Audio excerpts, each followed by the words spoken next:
Hello and welcome to the Runners World podcast with me, Rick Pearson. And me, Ben Hobson. Today we're speaking with Chris McDougall about Born to Run 2, the follow-up. Is it actually the follow-up? Have you, or is that you artistic license from you there? No, that's not the title. It's got the extended title. But Born to Run 2 is the kind of the headline. And yeah. We were talking about this, weren't we? Kind of anyone who's not familiar with Born to Run, a very, very quick synopsis on that book. Came out in 2009 and it's credited as starting the boom in barefoot running. And it told the tale of the Tarahumara who live in the Copper Canyons of Mexico and run for hundreds of miles in sandals, seemingly without getting injured. And McDougall essentially kind of looked at why this might be and came to various conclusions about the benefits of going back to sort of natural running, maybe kicking off your shoes, eating more naturally and all that stuff. And it was a massive, bestseller, but probably one of the biggest and most influential running books of all time, I'd say. So this follow-up, let's get excited.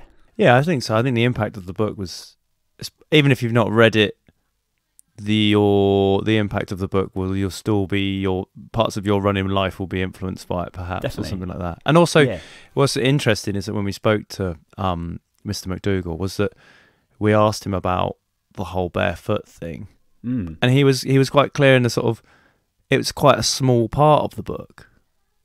It was quite a sort of, it was the bit that everyone seemed to latch on to. But there was actually only one guy in it who was like Mr. Hardcore Barefoot, and everyone else was still wearing shoes. But everyone's still. It was like because it's often like it almost became a bit of a victim of its own success. That book, I think. Yeah. And like you say, it was maybe misinterpreted by some people going out and buying like a Vibram Five Fingers. Yeah. Hello, myself included. Hello, guilty. And then sort of going running on really hard surfaces, and then kind of looking at the book in anger when you kind of had a suspected stress fracture. So yeah, in some ways it's had like, I was thinking this, it's become very easy to slag off, I think, Born to Run. Very easy for people to say, like Born to Run just said, It's also like, it was a book of its era, wasn't it? Or certainly it started an era of running that it was kind of held responsible for. Yes. Do you know what I mean? So sort of retrospective looking back at it, everyone would be like, oh, haven't times changed or something? But actually, the fundamentals of the book and what he's talking about and the way he touches upon nutrition and in the new book too, again, he goes into nutrition and diet and running and as a whole. It's much more of a guide, the second one. So yeah, that's it. Yeah, I think that's it. It's more sort of training manual. And he's teamed up with Eric Orton, who is kind of the named coach in Born to Run. So he's kind of bringing the coaching now, and I think that McDougall's great storytelling plays a part in kind of bringing to life some of these great runners and how they're using that kind of running to achieve brilliant things. But yes, so it was actually great. It was great to talk to him, wasn't it? And really good. I mean, he was up at 6:30 in the morning to talk to us. So I lives in Hawaii, doesn't he? I mean, I don't know about you, Rick, but if I try and have a conversation at 6:30 in the morning, it's not a lucid or interesting one, and we got both. So that was. Fair play to him. Yeah, probably the earliest anyone's gotten up to speak with us, isn't it? 6:30. I think him and Alex Hutchinson once when he was on to talk to us. Yes. Both early starts for those guys. Two great guys. Two great pillars of the running community. So there we go. Well, I think without further ado, we should get on our early rising author, Chris McDougall, to talk about Born to Run 2. Guest of the week, here in the studio. Guest of the week, sometimes on the phone. Could be an athlete, could be a physio, or a complete unknown. Well, Chris, thanks so much for making time to speak with Runners World UK. I was saying to Ben beforehand that Born to Run was such an influential book for me. I actually don't think I would be talking to you as someone who works at Runners World without reading that book. So it's lovely to talk to you after, it's probably about 10 years ago that I read that book. So there you go. It's funny. I'll sometimes talk to people and some kid will say, you know what? I read your thing in this book in middle school. I'm like, now he's like a grown ass adult. Like, dude, don't age me like that. Born to Run has to be, one of the biggest sort of phenomenons in running literature. I struggle to think of a book that had a bigger impact, certainly in the last sort of 30 years. Was it intimidating to try to kind of to put yourself in the Born to Run world again after it and do this Born to Run too? Where you kind of, was there something like almost like the kind of difficult second album that you might experience? Not really, because it was nothing I really considered. I wasn't planning ever to do a Born to Run 2. To me, that was a one-off adventure, and I felt like the curtain dropped at just the right point. And so I never intended to circle back at all. And the only reason I did is because, well, basically there for two reasons. One was I'd actually set out to write a different book. I was contracted to write a book called King of the Weekend Warriors. And I was writing it because I was kind of disturbed by the, no pain, no gain, run yourself into the hospital mentality that has been spreading through running. I call it sort of the David Goggins effect. You got to just destroy your kidneys, or else you haven't really tried your hardest. Yeah. And I'm looking at this thinking, this is like completely the wrong message to associate running. That so much of running, unfortunately, is associated with pain. If you're not uncomfortable, you're not doing it right. And so I started to write this book called King of the Weekend Warriors, where I focused on people that I know that are very high performing, very skilled athletes, but who go about it with a sense of complete joy and fun and camaraderie. But then after about 2 years of working that book, something started to bother me, and I realized that I wasn't writing it because I wanted to tell a story. I was writing it because I wanted to win an argument. That all I was really trying to do was tell David Goggins, dude, you're wrong. And it seems like such a sour way to present a book. And I felt it infecting the book that I was writing. So I hit pause on that and thought, okay, what's the opposite? What's the opposite kind of book you can write that is really about sharing something that you truly believe and people really want to know? And that's when it dawned on me that I've been getting requests for advice ever since Born to Run came out. I've gotten, I would say, in the hundreds of thousands of requests from people asking me for advice. And I never give it because, I'm not that guy. I'm not a coach. I'm not a physiologist. I don't know how to fix your injuries. And then it finally got through my head, well, I know those guys. I know those people. So why not write a book that actually taps into that kind of knowledge? So how would you go about describing Born to Run 2 then? Is it part training guide, part stories, part something? Because it's sort of the concept of it is a merging of different ways of sort of talking about running. How do you best describe it? I look at it as everything that wasn't in Born to Run 1 is in Born to Run 2. Right. And basically it. But there are two things that I felt constricted by in Born to Run. Number one was there are all these great stories and dramas in our sport. But you can only include so many. And even though I am super hyperactive and ADHD, off the chart, even my attention span, I could not fit all those kind of distractions into Born to Run. So one thing I wanted to do was include stories that I thought were great, but I couldn't tell in the first book. And the second part is I was a very tentative runner at the time that I researched and wrote Born to Run. I was new to the sport myself. I really wasn't positive that any of this stuff worked. I feel like when I talk about minimalist running or my own eating in Born to Run, I'm like, okay, look, I think this stuff works. Let's see. And then it hit me hey, 15 years later, it's working. So that's basically it. It is the training advice that I have now realized after 15 years genuinely works. Do you think, Chris, that any of the messages in Born to Run have been misunderstood or misrepresented? And is part of Born to Run 2 about a chance to sort of address some of these? That's an interesting question. Are they being misunderstood? Yeah, in one sense, I think, and it's a failing that I have as well, which is that we are a creature of shortcuts. We want to get to the finish line. And, I'm guilty of it as well. When you go on a run, if it is a 10K run, that's 10Ks. It's not, it's not a starting line, finish line. It's 10 kilometers. But how often do we actually embrace the 10 kilometers?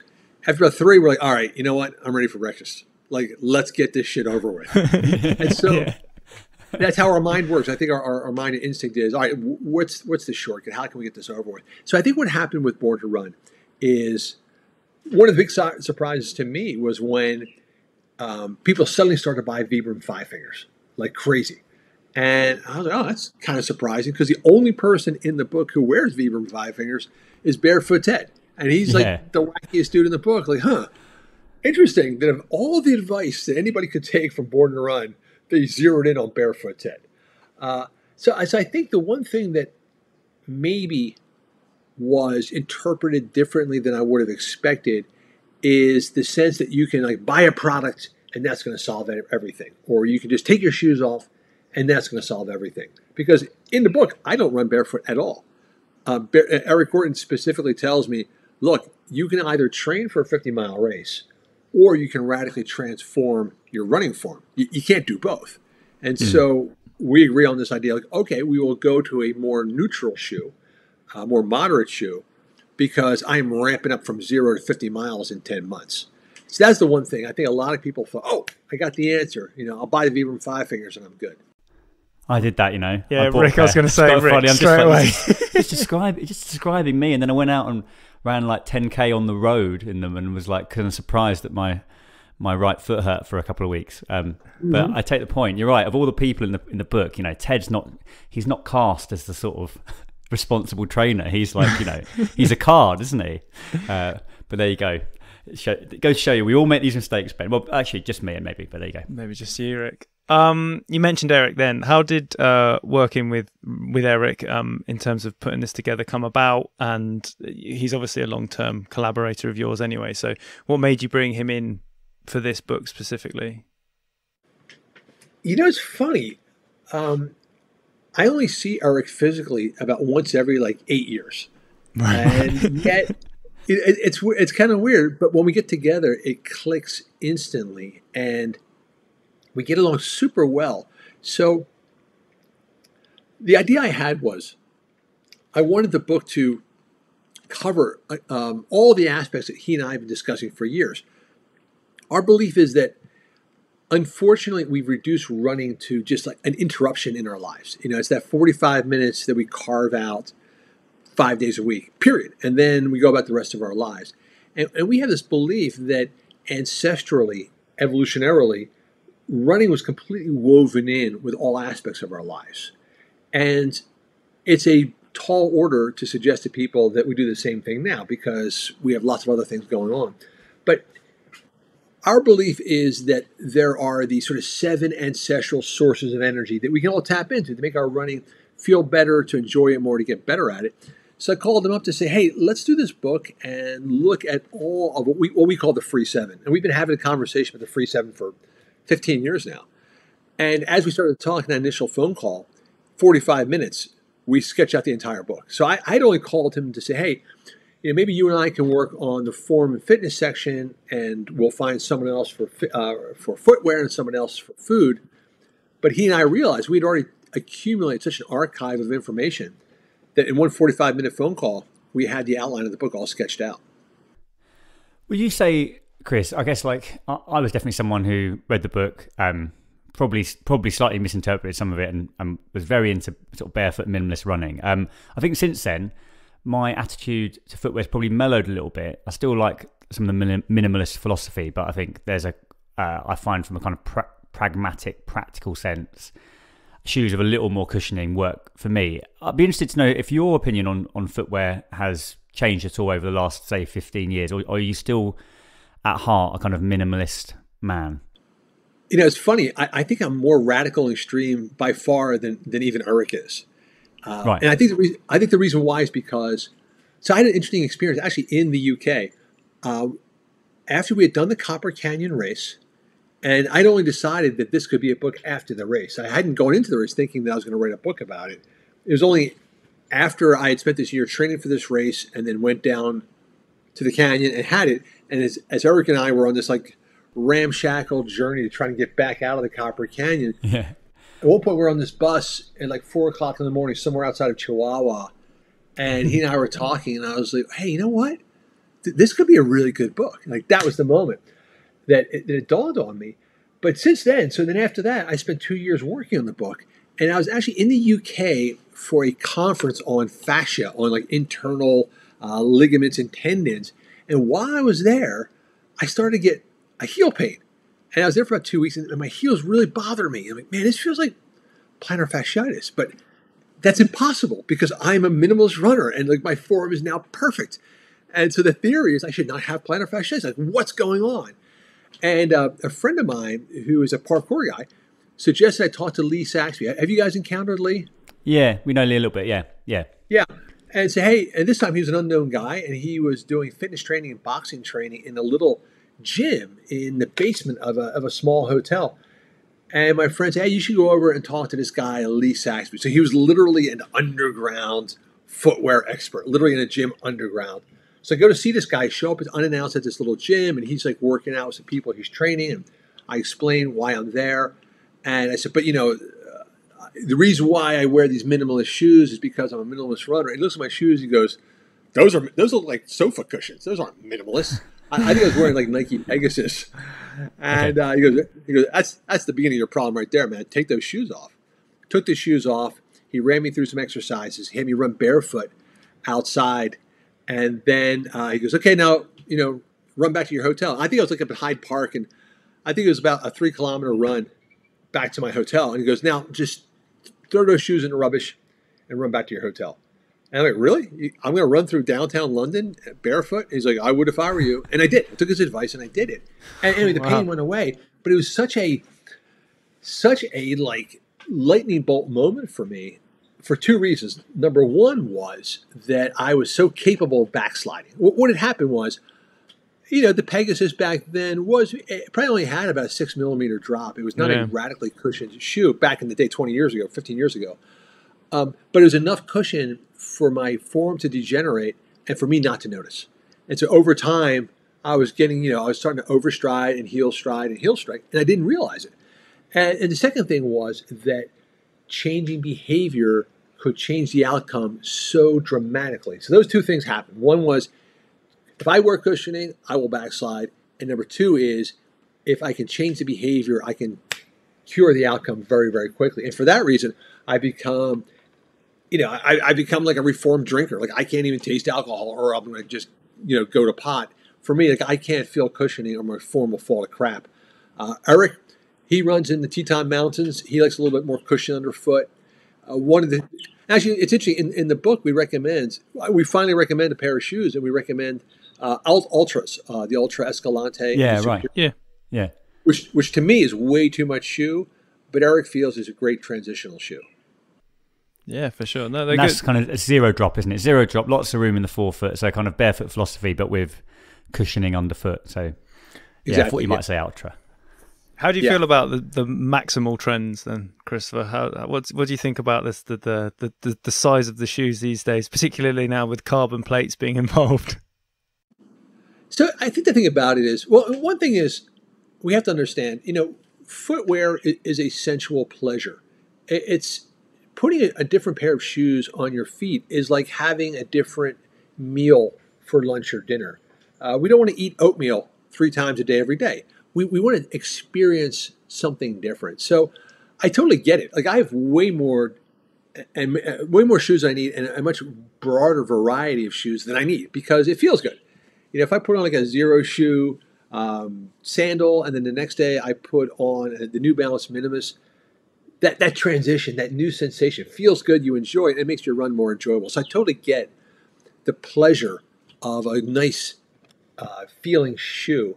However, that said, to me, this constant bombardment of new stuff takes away from what the real message is, which is the craft, the skill of running. If you go to a martial art gym, they're not loading you up with carbon fiber and cushioning and stuff. You walk into a martial arts gym, it's very minimal, it's very bare. You walk into a ballet studio, very minimal, very bare. The idea is start with nothing. Master your body's performance and only add implements as necessary. This is the Runner's World podcast. We're increasingly talking about things like overconsumption and the idea that running shoes take, hundreds of years to decay on landfill and that sort of stuff. And I think Born to Run was very, very good early on at kind of suggesting the limitations of gear, and actually that the answer may lie somewhere other than getting a new pair of shoes or a new pair of shorts and that kind of thing. So I think that message to come out again, I think, is actually really timely and good. Quick question on diet, Chris. You obviously mentioned in Born to Run the kind of surprising diet of the Tarahumara Indians, and it often, wouldn't necessarily strike people as the most healthy diet. There were things like chia seeds were talked about. Where are you now in terms of nutrition? What's the kind of nutritional approach recommended in this new book? So the real revelation for me in that regard was, the second book I wrote after Born to Run was Natural Born Heroes, and it presented kind of a dichotomy for me, because in Born to Run, I was down with the Tarahumara, who are by necessity largely vegetarian. They live on a diet of mostly homegrown foods, squash and corn, and little beyond that. And Scott York, who was one of the major influences, he was actually the first ultra runner I ever met, was Scott York, and he has a very disciplined vegan diet. So for Born to Run, I was like, okay, this seems to work. People who eat real foods, mostly vegetables, tend to do very well. So that was my orientation for Born to Run. But then I became aware of this phenomena of these resistance fighters during World War II who are pulling off these extraordinary physical feats on the Greek island of Crete. So I went over to Crete to check out, well, what do these guys eat? So during World War II, these guys are living 60 miles up in the mountains. They are basically running 60 miles down to the coast, fighting a bunch of Nazis, stealing their weapons, and hucking 60 miles back in the mountains. These guys do a 120-mile ultra marathon with a little bit of mixed martial arts in the middle. Well, what are these guys fueling themselves on? And their diet is radically different. Theirs was actually largely meat-based. So I was trying to figure out, well, what's the connection between these two things? And what essentially it comes down to is the glycemic index. It's basically what foods are jacking up your insulin rates, what foods have that fast burn. And so where we land in both Natural Born Heroes and in Born to Run 2 is a very simple feeling-based orientation for diet. There's a thing called the 2-week test. And what you do with the 2-week test is, for 14 days, you eliminate all the high glycemic foods from your eating. So you get rid of the pasta, the rice, the breads, any kind of sugars, fruits, anything which will be a fast burn food. You don't eat any of those for 2 weeks. But you do eat lots of things like tomatoes and sour cream and salmon and meat if you like meat, or tofu if you don't, all the low burn foods.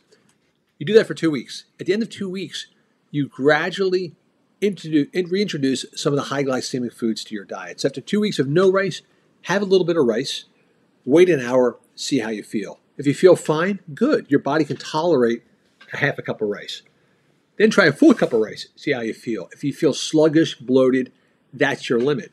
And so essentially what we're trying to do with Born to Run 2 is make everything very feeling based, so you can tell by your own body's reaction how you react to footwear and food as well. How much trial and error, Chris, did you go through with all of this sort of stuff? I mean, it sounds like that sort of going off into Crete and sampling what those guys were eating, and then looking at alternative diets. Like, how much? I mean, how long were you spending just working through different diets and thought processes and all that sort of stuff? Yeah, it was basically two years per project. So Born to Run took 2 years. Natural Born Heroes is 2 years. That seems to be kind of my life cycle. I'll get curious about something, and I'll start to research it, and I'll read a ton and ask some questions and interview people. Then I'll try to immerse myself in the experience, and that whole process takes about a full year, and then I'll spend a year trying to sort it out and write it. But what's interesting is that all of the things that I've become interested in, like footwear or diet or running form, these are things that have really long, deep roots, have great long ancestral pedigree. So like footwear, the shoes that Barefoot Ted recommends, which I also feel are great shoes, those very basic sandals. There's a 10,000 year resume for those shoes. You know, the Roman centurions wore them, Greek warriors wore them, Jesus wore them, the Dalai Lama wear them, and then minimalist runners today wear them. So, you know, and same with the eating plan we suggest in Born to Run too. It's basically the Mediterranean diet. This is a healthy eating system that has been pursued by the healthiest people in the world for thousands of years. With Eric Orton, because I got a hold of his book, The Cool Impossible, which I think came out just a bit after Born to Run, and he was very big on foot strength, which you talk about in Born to Run the first time around a little bit, I think. Does that play a role here? Because I think, again, when it comes to strength and conditioning, there's probably things that foot strength might be something that sets Eric apart from some other sort of PTs out there, because it's perhaps something that people undervalue, and yet running is, you know, a bit of a foot game ultimately, or at least on some level. So does that play a part in this book as well? Yeah, absolutely. It's interesting because I think the reason why Eric and I work so well together is because he is so knowledgeable and so disciplined as an athlete himself, and I am so like limited attention span, and I'll basically push back. So he'll say, these 15 exercises are crucial for foot strength. I'm like, dude, I am never doing 15 freaking exercises. It's never going to happen. You better boil it down to maybe 3. And he's like, well, it shouldn't take more than 45 minutes. Dude, I'm never spending 45 minutes. It's not going to happen. And so between us, that push and pull, I think most times, you know, if your coach tells you to do something, you either do it or you secretly pretend you're going to do it, but you really don't. Eric and I have enough of a rapport where he can say it, and I just call bullshit instantly. Like, no, I'm never going to do it, dude. Give me something else. But I agree with him. I know he's right. But I also know myself that I'm just not going to do something. If it's unpleasant, after 2 weeks, I'll never do it again. And so what it came down to is, foot strength, what he calls the foot core, is crucial. But what he came up with were these exercises. Here's a simple one. In the morning, you're heating up coffee. You're standing next to a counter. All you got to do is balance on one foot. Get up on the forefoot of one foot, let the other foot hang loose, and just try to balance yourself for a minute or two on each foot while you're waiting for the coffee to warm up. You know, you can do it in a couple, less than 5 minutes. It will activate every muscle, not only in your foot, but up your chain as you're fighting for balance. And that's a great way to reawaken the system before you even had a sip of coffee. Yeah, that's great. I love all that. I love all that stuff. I think, exercise you can fit into your daily life that aren't a time drag. That's the kind of stuff we like to try to recommend in the magazine as well, because I think it just acknowledges that people are busy, and it, sometimes the perfect way of doing something just puts people off because it's intimidatingly long or involved. Yeah. I brushing your teeth and doing calf raises, that was always my once you stood there brushing your teeth, there's a bit of movement going on. Maybe if you're brushing really hard, try and balance while you're doing that. Yeah. I really like what you said at the beginning, actually, about removing the sense of pain from running, and the sort of the modern language that's used with running, and the way that it's sort of laid out as a great challenge to the point of destruction. How did you want to address that with the book? Did you want to make this as a training guide, but still maintained an essence of running being something that we ancestrally have done, or that is fun and can be enjoyed? Is that sort of something that you really wanted to sort of get across? Yeah, there are two things, that unfortunately we've adopted as running. One is being solitary, and one as accepting pain as the price of admission. And when you look back ancestrally, this was never a part of how runners or how humans ran, for two reasons. Number one, you would never go off in the wilderness by yourself. That would never happen. If you did, you didn't come back. If you went off running off by yourself, you were something else's food. So ancestrally, we always ran as a group. Secondly, you would never drain your energy tank unless absolutely necessary, because our legs were the only thing we can rely on for survival. So if you went out and you ran your hardest for an hour and then trouble arose and you were blanked out on energy, that was it. You were done. So ancestrally, the way we ran was in a group and always kind of within our aerobic threshold. We kept our heart rates low, we kept our effort moderate, and we ran communally. Unfortunately, that's kind of gone. So you see the success of park run. how that took off. Once we reintroduced the aspect of showing up with a group with a smile on your face, people loved it and instantly took to it. We're seeing a lot in the U.S. right now, too, where affinity groups are springing up, where running is based around neighborhood and community, and they're just mushrooming very quickly. What we try to recommend to people is embrace the comfort and the fun of running. And secondly, anything you can do to go with another living creature, be it a person or a dog, you will feel that benefit almost instinctively. It will benefit your running. Who would you say, Chris, that this book is for? Is it for a particular type of runner, or is it for all runners? Is it more beginner friendly? Is it more elite? Is it ultra runners, short distance? What do you think? Yeah, that's we know. We were aiming the dart right in the center, right in the Venn diagram for everybody. And what we've realized, so this is a really instructive moment for us. It was by accident. So when Eric and I started discussing this, it was back in September of a year ago, and we realized, if we're actually going to do this book and have it out by Christmas, we only have about 7 months to write it. And we were dedicated to having lots of really cool pictures. Like we really wanted to show the diversity of running that a lot of times is not visible in the running world. You know, you see images of running, it's there's a lot of blonde people with ponytails. And what we wanted to show was running is so much more than that. Lots of different people, lots of different body types. So we wanted to illustrate that with photographs in the book. So we thought, you know what? We have a very short runway. Let's do the photos first and then worry about the text later. So we got a bunch of people together in California for this photo shoot. And a lot of them, the majority of them are very accomplished runners. And when we were putting them through some exercises just for the purposes of illustration for the book, we realized they were actually struggling to do these exercises. So, Jenna Crawford, who has like 1 half marathons, she's got like a 1 hour and 16-minute half marathon PR, something crazy fast like that. But her glutes are completely deactivated. We would do glute exercises with her and she couldn't accomplish them.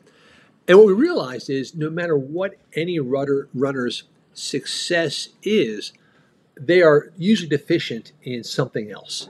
Either they're getting by on the strength of their quads or their diet isn't really dialed in. Essentially, every runner out there has got a potential catastrophe waiting to happen if they don't sort of look at their whole universal approach. So what we were aiming for was to thread this needle where we can do a reboot for every kind of runner. So if you're a beginner just starting out, this is perfect. If you're a veteran who's got kind of a nagging Achilles pain you haven't figured out, this is perfect. Or if you just kind of plateaued, you're not getting faster, you're not getting longer, you're just kind of muddling along in the middle. The whole idea is this can bring you back to a factory preset, and then you can build up from there. Chris, thanks so much for coming on the Runners World podcast. A real privilege and honour to talk to you about Born to Run 2, and I hope it has the great positive impact that the first Born to Run had on lots of people, including me. So thanks very much for your time. I know it's very early for you in Hawaii, so we really appreciate you waking up to speak with us. Hey guys, thanks very much. I really appreciate it. Thank you, Chris. Thanks a lot, Have a good Chris. day. Thank you. So that brings us to the end of this week's Runners World podcast. Thanks very much to our guest, Chris McDougall, and to you, of course, for listening. You can subscribe to 3 issues of Runners World for just £5. Head to hurstmagazines.co.uk/Runners World podcast to get this exclusive listener offer. You listen to the Runners World podcast on iTunes, Spotify, Podbean, all the favourite apps, the Googles. Just search Runners World UK. Please do subscribe. That's the best thing you can do. Let us know if you're enjoying it. If you're not enjoying it, don't say anything. Thanks for listening, and you will hear from us again next week.